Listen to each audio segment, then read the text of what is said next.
Hello students, welcome to my channel. So student, जैसा कि आपका बीए फर्स्ट सेमेस्टर समाज शास्त्र यानी सोशियोलॉजी का एक सीरीज चल रहा है, यानी आपका जो फर्स्ट सेमेस्टर का सिलेबस है उसको मैं पूरा कंप्लीट करवा रही हूँ स्टूडेंट्स, आपकी जितनी भी यूनिट्स हैं।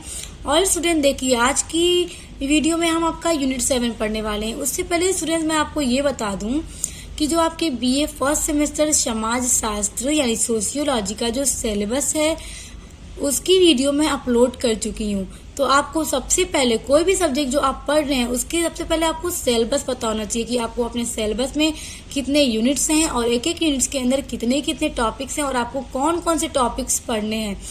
क्योंकि स्टूडेंट, जब तक आपको ये पता नहीं होगा तो आप सीरियल वाइज से एक एक यूनिट्स को पढ़ नहीं पाएंगे। इसलिए सबसे पहले आप अपना सिलेबस चेक कर लीजिए, क्योंकि मैंने उसको अपलोड कर दिया है और आपको उसका लिंक मैं डिस्क्रिप्शन में दे दूंगी, क्योंकि आपका सिलेबस आपको पता होना बहुत ज़रूरी है।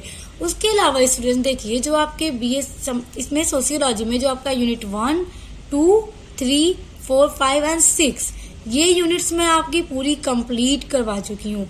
आपके इन सब यूनिट्स में एक भी टॉपिक ऐसा नहीं हो जो छूट गया हो। मैंने ऑल टॉपिक्स को बहुत अच्छे से नोट्स के साथ कवर करा लिया है। अभी तक आपने नहीं पढ़ा है तो उसके लिए भी आप चैनल की प्लेलिस्ट को चेक कर लीजिएगा। प्लेलिस्ट में आपको हर एक वीडियो मिल जाएंगी, क्योंकि आपकी सभी यूनिट्स आपके लिए इम्पोर्टेंट हैं। आपके पेपर में कहीं से भी क्वेश्चंस उठाकर आपसे पूछा जा सकता है, तो इसलिए आपको ये न रहे कि हमने पढ़ा नहीं। आपको हर एक चीज़ पढ़ना है ताकि जहाँ से भी क्वेश्चंस आपके हैं आप उसको आसानी से कर सकें। उसके अलावा मैंने आपके एग्जाम का मॉडल पेपर भी अपलोड कर दिया और इम्पोर्टेंट क्वेश्चन आंसर्स की वीडियो अपलोड कर दी है। सबके लिए आप प्लेलिस्ट को चेक कर लीजिएगा। तो देखिए, जो आपकी यूनिट 7 है स्टूडेंट्स, वो है सामाजिक संरचना। क्योंकि सामाजिक संरचना आप क्या है ये आपको जानना है, और आपके सामाजिक संरचना में ही यानी आपके यूनिट 7 में ही कुछ कुछ टॉपिक्स हैं जिसको आपको पढ़ना है। तो उसके लिए आप सिलेबस चेक कीजिएगा, आपको पता चल जाएगा। वैसे आपका वो सब टॉपिक्स भी मैं कंप्लीट करवा दूंगी। तो सबसे पहले आपको ये पता होना चाहिए कि सामाजिक संरचना होता क्या है। तो चलिए सबसे पहले हम सामाजिक संरचना का अर्थ पढ़ते हैं। देखिए, जिस प्रकार से हमारे शरीर की संरचना होती है, जो कि हमारे शरीर के अंगों जैसे हाथ, पैर, पेट, कान आदि से मिलकर बनती है। देखिए स्टूडेंट, जो हमारा बॉडी है, जो हमारा शरीर है, उसकी एक संरचना होती है जो हाथ, पैर, पेट, नाक, कान आदि से, यानी जो भी हमारे पार्ट्स ऑफ बॉडी हैं स्टूडेंट्स, आपको बहुत अच्छे से ये बात पता है, उससे मिलकर क्या है हमारा बॉडी बनता है। हमारे बॉडी का स्ट्रक्चर बनता है, संरचना बनती है। अगर इसमें से एक भी पार्ट ना हो तो हमारे जो बॉडी है वो पूरी कंप्लीट नहीं होगी, वो किसी न किसी तरह से अधूरे रहेंगे, जिससे क्या है कि कोई भी काम करने में दिक्कत का सामना करना पड़ेगा। जब पूरी जो हमारे पार्ट्स ऑफ बॉडी का एक एक पार्ट हमारा एकदम सही होता है, तभी वो किसी भी काम को करने में असफल नहीं होते हैं और अच्छे से कार्य को कर पाते हैं। तो ठीक उसी तरह से देखिए स्टूडेंट, उसी प्रकार से सामाजिक संरचना का अभिप्राय समाज की इकाइयों की क्रमबद्धता से होता है। तो स्टूडेंट देखिए, जिस तरह से एक शरीर की संरचना होती है, उसी तरह से समाज में सामाजिक संरचना का अभिप्राय समाज की इकाइयों की क्रमबद्धता से होता है। सामाजिक इकाइयां जैसे कि समूह, समितियां, संस्थाएं, परिवार, सामाजिक प्रतिमान आदि की क्रमबद्धता को सामाजिक संरचना कहा जाता है। देखिए, समझिए सामाजिक संरचना आप क्या है। देखिए, एग्जाम्पल तो आपको मैंने बताया कि बॉडी हमारे शरीर का मैंने आपको एग्जाम्पल दिया, तो उसी तरह देखिए सामाजिक जो संरचना है वो किस तरह बनता है। देखिए किस तरह बनता है। सामाजिक इकाइयां जैसे कि समूह, जो समाज में समूह है स्टूडेंट, जो समिति है, जो संस्थाएं हैं, जो परिवार है, जो सामाजिक प्रतिमान है स्टूडेंट, इन सभी से मिलकर क्या बनता है, समाज की संरचना बनती है। जिस तरह से पार्ट्स ऑफ बॉडी के लिए हर एक पार्ट का होना इम्पोर्टेंट है, तभी जाके शरीर की संरचना बनेगी, ठीक उसी तरह से सामाजिक संरचना को, समाज की संरचना को बनाने के लिए समूह, समिति, संस्थाएं, परिवार, सामाजिक प्रतिमान सभी का होना बहुत ज़्यादा इम्पोर्टेंट है। जब ये सभी चीज़ें समाज में पाई जाती हैं तभी जाके समाज की संरचना का निर्माण होता है। और स्टूडेंट देखिए, जो आपका समूह है, समिति है, संस्थाएं हैं, परिवार हैं, ये आपका ना आपके समाज शास्त्र में आपके इसी सिलेबस में एक एक टॉपिक है और एक एक टॉपिक के ऊपर मैं वीडियो अपलोड कर चुकी हूँ। समूह, समिति, संस्थाएं, परिवार, हर एक टॉपिक को मैं अपलोड कर चुकी हूँ। तो देखिए इन सभी से मिलकर समाज की संरचना का निर्माण होता है, यानी समाज बनता है, जिस की क्रमबद्धता को सामाजिक संरचना कहा जाता है। यानी इनकी क्रमबद्धता होती है, उसी को सामाजिक संरचना कहा जाता है। नीचे देखिए और इसको अच्छे से समझिए। स्पष्ट है कि संरचना शब्द से आशय इकाइयों की क्रमबद्धता से है। इकाइयों का ऐसा प्रतिमानित संबंध जो अपेक्षाकृत स्थिर होता है संरचना कहलाता है। देखिए स्टूडेंट्स, ये बात स्पष्ट है यानी क्लियर है कि संरचना जो शब्द है इकाइयों की क्रमबद्धता से है। इकाइयों की क्रमबद्धता का मतलब जो समाज में परिवार है, समूह है, समिति है, संस्थाएं हैं, ये सब क्या है? समाज की क्रमबद्धता की इकाइयां हैं। इन्हीं से मिलकर सामाजिक संरचना का निर्माण होता है। इकाइयों का ऐसा प्रतिमानित संबंध जो अपेक्षाकृत स्थिर होता है। और ये जो इकाइयां हैं, ये जो सामाजिक संरचना है, यानी जो परिवार है, समिति है, संस्थाएं, सबका क्या है? आपस में संबंध होता है। हम हमारे चारों ओर की वस्तुओं की संरचना को भली भांति समझ सकते हैं। यानी स्टूडेंट्स, जो हमारे आसपास, जो हमारा वातावरण है, जो हमारा एटमॉस्फेयर है, उसके आसपास जो वस्तुएं हम देखते हैं, जो चीजें हम देखते हैं, उनकी संरचना को हम भली भांति समझ सकते हैं, यानी अच्छे से समझ सकते हैं। उदाहरण के लिए देखिए, आप एक मकान की संरचना को ले सकते हैं। यानी देखिए, एक घर बनाना है, उसको बनाने के लिए हमें किन किन मटेरियल की जरूरत पड़ती है। देखिए, हमें बनाने के लिए क्या? सीमेंट है, ईंट है, चूना है, बालू है, इन सब चीजों की हमें जरूरत पड़ती है एक मकान को बनाने के लिए। अगर इसमें से एक भी चीज की कमी हो तो क्या मकान की संरचना को बनाया जा सकता है? बिल्कुल भी नहीं बनाया जा सकता, नहीं बन सकता मकान। हर एक चीज का होना बहुत इंपॉर्टेंट है। ठीक उसी तरह सामाजिक संरचना के लिए जो समाज की क्रमबद्ध इकाइयां हैं, जैसे परिवार है, सामाजिक समूह है, समितियां हैं, संस्थाएं हैं, उन सब का होना बहुत इंपॉर्टेंट है। देखिए, अगर मकान में से ईंट, चूना, सीमेंट आदि को अलग अलग कर दिया जाए तो मकान की संरचना नष्ट हो जाएगी। जाहिर सी बात है, अगर एक चीज भी न हो तो हम मकान को नहीं बना सकते। दुर्खीम ने सामाजिक तथ्यों के कुल योग को सामाजिक संरचना माना है। दुर्खीम एक समाजशास्त्री, एक विद्वान रहे हैं।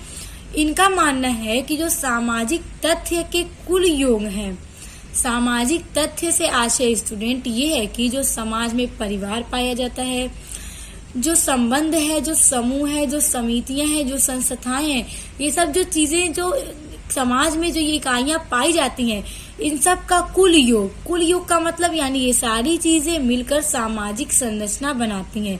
तो दुर्खीम ने उनको सामाजिक संरचना माना है। सो स्टूडेंट्स, आई होप कि सामाजिक संरचना क्या है आपको बहुत अच्छे से समझ में आ गया होगा। अब देखिए स्टूडेंट्स, समाज शास्त्र में पहली बार हर्बर्ट स्पेंस ने सामाजिक संरचना शब्द का प्रयोग अपनी पुस्तक प्रिंसिपल ऑफ सोशियोलॉजी में सन 1885 ईस्वी में किया था। देखिए स्टूडेंट, ये बहुत इंपॉर्टेंट पॉइंट है, आप लोग इसको नोट कर लीजिए या फिर आप इसको लर्न कर लीजिए, क्योंकि इस तरह से आपके क्वेश्चन शॉर्ट में पूछे जा सकते हैं कि सामाजिक संरचना शब्द का प्रयोग सबसे पहले किसने और कब किया था। तो आपको पता होना चाहिए कि सामाजिक संरचना शब्द का प्रयोग सबसे पहले हर्बर्ट स्पेंस ने अपनी पुस्तक प्रिंसिपल ऑफ सोशियोलॉजी में सन 1885 ईस्वी में किया था। सो स्टूडेंट, देखिए सामाजिक संरचना क्या है बहुत अच्छे से आपको समझ में आ गया होगा। उसके बाद इसको सबसे पहले यूज किसने किया ये भी आपको पता चल गया, जो कि बहुत इम्पोर्टेंट है आपके लिए। और अब हम देखेंगे परिभाषा, सामाजिक संरचना की डेफिनेशन हम देखेंगे कि जो विद्वान, जो समाजशास्त्री रहे हैं, उन्होंने किस तरह से सामाजिक संरचना को परिभाषित किया है, उसकी डेफिनेशन दी है। तो देखिए, मैकाइवर तथा पेज, ये विद्वान समाजशास्त्री, इनका कहना है कि समूह निर्माण के विभिन्न रूप से सामाजिक संरचना के जटिल प्रतिमान की रचना करते हैं। सामाजिक संरचना के विश्लेषण में सामाजिक प्राणियों की विविध मनोवृत्तियां तथा रुचियों के कार्य प्रदर्शित होते हैं। देखिए, मैकाइवर तथा पेज का कहना है कि समूह निर्माण के विभिन्न रूप से सामाजिक संरचना के जटिल प्रतिमान की रचना करते हैं। यानी कि जो समाज में क्रमबद्ध इकाइयां हैं, जैसे परिवार, समिति, संस्थाएं, समूह, इन सब के मिलने से ही, इन सब के होने से ही सामाजिक संरचना का क्या है, निर्माण होता है। और सामाजिक संरचना के विश्लेषण में जो सामाजिक प्राणी है, सामाजिक प्राणी का मतलब जो समाज में रहने वाले लोग हैं, उनके विविध यानी उनकी अलग अलग जो मनोवृत्तियां हैं तथा उनकी जो रुचि है किसी भी कार्यों में, उनको प्रदर्शित करते हैं। क्या? सामाजिक संरचना से उनको हम प्रदर्शित करते हैं। तो स्टूडेंट देखिए, जब आपसे एग्जाम में पूछ दिया जाए सामाजिक संरचना क्या है, स्पष्ट कीजिए। तो जो अर्थ अभी हमने पढ़ा वो आप लोग उसको लिख सकते हैं। सबसे पहले आप उसको इंट्रोड्यूस कीजिएगा क्या है, उसके बाद आप लोग उसका अर्थ लिखिएगा, उसके बाद कम से कम दो विद्वानों की डेफिनेशन जरूर दीजिएगा। और देखिए सिंपल डेफिनेशन है, आप लोग इसको आसानी से लर्न कर सकते हैं। उसके बाद देखिए कार्ल मानहीन के शब्दों में, कार्ल मानहीन ये भी विद्वान रहे हैं। इन्होंने देखिए सामाजिक संरचना को कैसे कहा है, किस तरह से परिभाषित किया है। काफी छोटी सी डेफिनेशन है। सामाजिक संरचना परस्पर क्रिया में निहित सामाजिक शक्तियों का जाल है।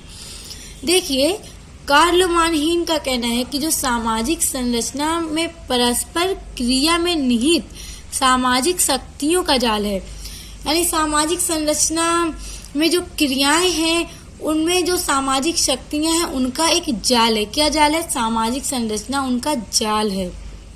सो स्टूडेंट देखिए, अब हम देखेंगे सामाजिक संरचना की विशेषताएं, जो कि बहुत इम्पोर्टेंट है, एग्जाम में आपसे पूछा जाता है।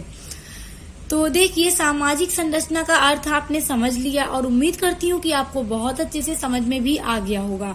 आप समझिए कि सामाजिक जो संरचना है उसकी क्या क्या कैरेक्टरिस्टिक्स हैं, क्या क्या विशेषताएं हैं।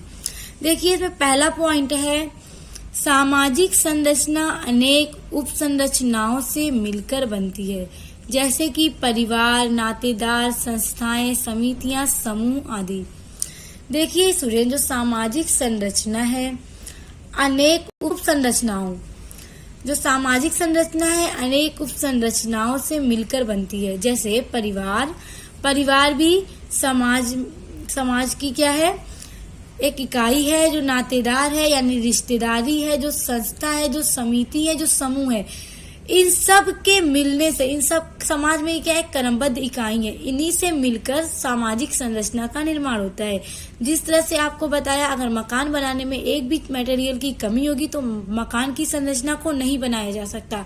अगर इंसान का जो बॉडी है उसमें जो पार्ट्स ऑफ बॉडीज हैं स्टूडेंट्स, अगर वो सब पार्ट्स ऑफ बॉडीज हैं तभी जाकर बॉडी के संरचना बनती है, स्ट्रक्चर बनता है। ठीक उसी तरह इन सब का बहुत इंपॉर्टेंट रोल है सामाजिक संरचना को बनाने में, तभी जाकर सामाजिक संरचना बनती है। इस प्रकार अनेक उप संरचनाएं मिलकर सामाजिक संरचना का स्वरूप तय करती हैं। यानी इस तरह से अनेक उप संरचनाएं का मतलब ये हुआ कि जो परिवार है, जो नातेदार है, जो समितियां हैं, जो समूह है, जो संस्थाएं हैं, वो उप संरचनाएं हैं और इन उप संरचनाओं से मिलकर सामाजिक संरचना बनती है। देखिए दूसरा पॉइंट है, सामाजिक संरचना के निर्माण में सामाजिक परिस्थितियों और सामाजिक आवश्यकताओं की भी भूमिका महत्वपूर्ण होती है। यही कारण है कि सामाजिक संरचना में अनुकूलन करने की क्षमता होती है। इस पॉइंट को समझिए। देखिए सामाजिक संरचना के निर्माण में जो सामाजिक संरचना है वो किस तरह से बनती है, आपको ये बात तो पता चल गई।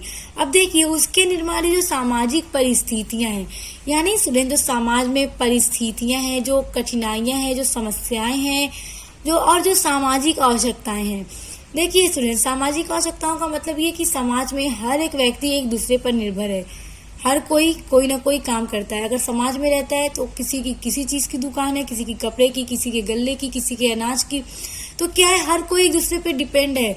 आपको किसी चीज को, आपको अपने किचन का अगर कोई भी सामान लेना होगा, आप क्या जाएंगे, आप सब्जी वाले के पास जाएंगे, आप किराने वाले की दुकान के पास जाएंगे, वहां से अपनी आवश्यकताओं की जो सामान है उसको खरीदेंगे। अगर आपकी कपड़े की दुकान है तो कपड़ा भी बहुत इंपॉर्टेंट है, तो आपके यहाँ से कोई कपड़ा खरीदेगा, चप्पल खरीदेगा, हर एक चीज। तो ये क्या है, जो सामाजिक परिस्थिति है और जो सामाजिक आवश्यकताएं हैं एक दूसरे की, उनको पूरा करना भी बहुत इम्पोर्टेंट है। तो इससे क्या है, एक दूसरे पर हर कोई डिपेंड होता है। तो देखिए स्टूडेंट्स, यही जो सामाजिक आवश्यकताएं और परिस्थितियां हैं, इनका भी बहुत इम्पोर्टेंट रोल है, क्योंकि एक दूसरे की ज़रूरत को पूरा करने के लिए, ये सब इससे क्या होता है, लोग एक दूसरे के कांटेक्ट में रहते हैं, एक दूसरे से मिलते जुलते हैं, एक दूसरे के व्यवहार को समझते हैं। इन सब से भी सामाजिक संरचना का निर्माण होता है। देखिए तीसरा पॉइंट है सामाजिक प्रक्रियाएं सामाजिक संरचना का महत्वपूर्ण पक्ष हैं। अब देखिए स्टूडेंट, सामाजिक प्रक्रियाएं ये आपका यूनिट 6 है जो मैं पूरा करा चुकी हूँ। अगर आपने इसको पढ़ लिया होगा तो आपको ये पॉइंट समझने में बिल्कुल भी प्रॉब्लम नहीं होगी। अगर आपने नहीं पढ़ा है तो आप ये वीडियो पढ़ने के बाद अपना यूनिट 6 भी जरूर पढ़िएगा, इससे आपको ये सारी चीजें क्लियर हो जाएंगी। क्योंकि हर एक यूनिट जो आप दूसरे से एकदम टच है, एक यूनिट में जो आपने पढ़ लिया फिर नेक्स्ट यूनिट में उसी का आपको उदाहरण दिया जाता है, उसी के बारे में बताया जाता है।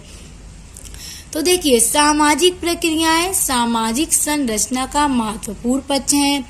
समाज में सहयोग, व्यवस्थापन, अनुकूलन, सात्मीकरण, ये सात्मीकरण है, प्रतिस्पर्धा जैसी अनेक प्रक्रियाएं चलती रहती हैं। सामाजिक संरचना इन प्रक्रियाओं से प्रभावित होती है। तो देखिए जो सामाजिक प्रक्रियाएं हैं उसमें आपका आता है सहयोग, संघर्ष, संस्कृति, प्रतिस्पर्धा, आत्मसात। और स्टूडेंट जो आत्मसात है या सात्मीकरण दोनों का अर्थ एक ही होता है। तो ये आपकी सामाजिक प्रक्रियाएं हैं। जब आप अपनी यूनिट 6 को पढ़ लेंगे तो ये सब आपका क्लियर हो जाएगा। मैं एक एक टॉपिक आपका करा चुकी हूँ। तो देखिए सामाजिक प्रक्रियाएं सामाजिक संरचना का महत्वपूर्ण पक्ष हैं। समाज में सहयोग, व्यवस्थापन, अनुकूलन, सात्मीकरण, प्रतिस्पर्धा जैसी अनेक प्रक्रियाएं चलती रहती हैं। क्योंकि समाज में ये सारी प्रक्रियाएं हमेशा चलती रहती हैं, जिससे क्या है सामाजिक संरचना इन प्रक्रियाओं से प्रभावित होता है।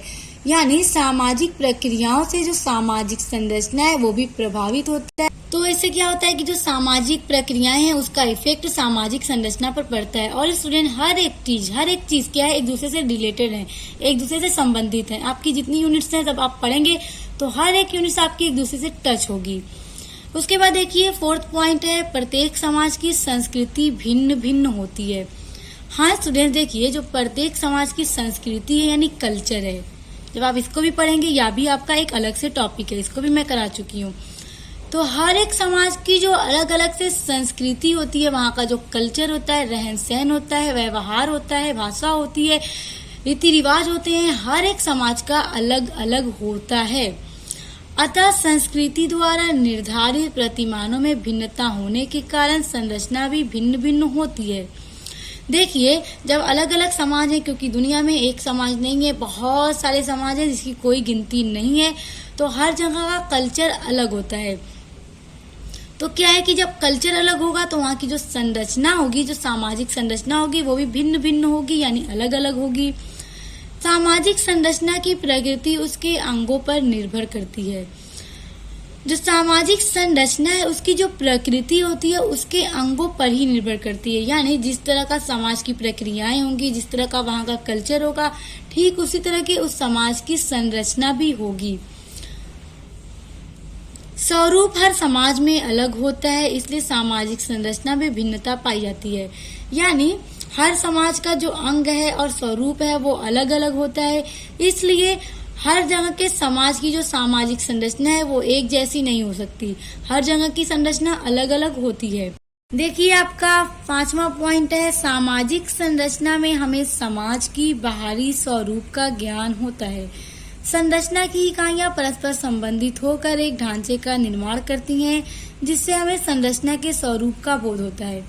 देखिए जो सामाजिक संरचना है उससे हमें समाज की जो बाहरी स्वरूप है, जो एक समाज है उसका जो एक समाज तो नहीं है, बहुत सारे समाज है। एग्जाम्पल लेते हैं एक समाज का, मान लीजिए एक समाज है, उसकी जो सामाजिक संरचना है उसकी संरचना से ही हमें उस समाज के बाहरी स्वरूप के बारे में पता चलता है। संरचना की जो इकाइयां हैं परस्पर एक दूसरे से संबंधित होकर एक ढांचे का निर्माण करती हैं।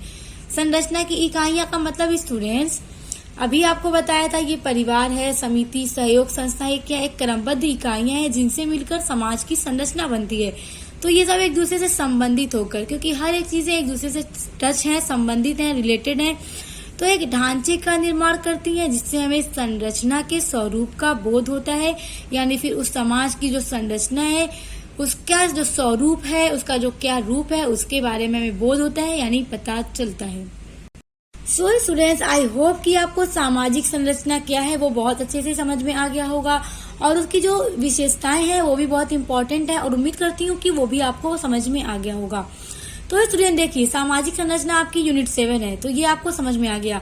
इसके बाद आपके सामाजिक संरचना के अंदर जो जो टॉपिक्स हैं उसमें पहला टॉपिक है परिस्थिति और भूमिका। तो नेक्स्ट वीडियो आपका उसके ऊपर होगा, तो देखना मत भूलिएगा। और उसके अलावा आपने सभी यूनिट्स को पढ़ने के लिए अपने चैनल को सब्सक्राइब करके बेल आइकन को प्रेस कर लीजिए। तो अब मिलते हैं नेक्स्ट वीडियो के साथ।